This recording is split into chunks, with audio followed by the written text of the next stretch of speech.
Ang asawa mo, siya ang kaysa-isang babae na nagmamahal sa'yo kahit sino ka pa. Oo, mahal ka ng nanay mo dahil siya ang nagluwal sa'yo.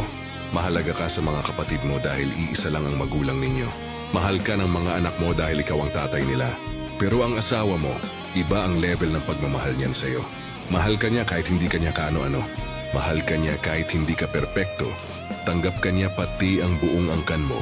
Kasama mo siya sa hirap at ginhawa, sa saya at lungkot hanggang sa pagtanda, kahit pa hanggang kamatayan.